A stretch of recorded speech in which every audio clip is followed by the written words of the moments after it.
dəri zöhrəvi həkimləri burada bu zöhrəvi sözünə xüsusi diqqət yetirin və belə problemləriniz olanda çalışın ki, dəri zöhrəvi həkimlərindən müraciət edin. Onlar da androloqdur, uroloqlar da androloqdur, amma uroloqlar cərrahdır. Onlar əsasən cərrahiyyə istiqamətində işləyirlər. Amma veneroloji xəstəlikləri dermatoveneroloqlar müalicə eləməlidir. Yəni bu tibbin qanunudur.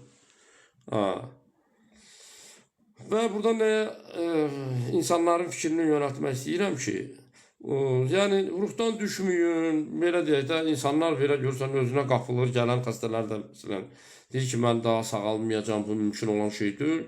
Və bu hallar da o insanlarda nə yaradır? Cinsi zəiflik, ruh düşkünlüyü, prostatit yaradır, dizuriya, yəni sidiyə gedəndə narahatçılıq, məsələn, insan deyir ki, mən çox pis olmuşam, sidiyimi saxlaya bilmirəm. Yəni, infeksiya burada aləmi qarışdırıb bir-birinə də belə deyək, ağırlaşma yaradıbdır.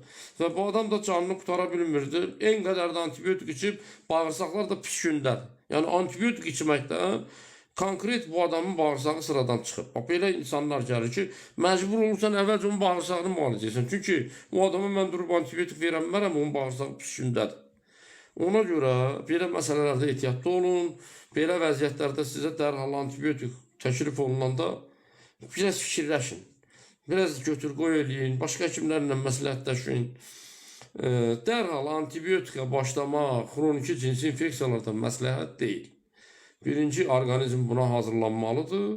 Ondan sonra antibiotiklərə başlamaq olar. Və antibiotikləri ancaq mütəxəssis həkimin, dermatoveneroloqun rəhbərliyi ilə, onun göstərişi ilə qəbul edin. Ki, o sizə kurs müalicə yazır və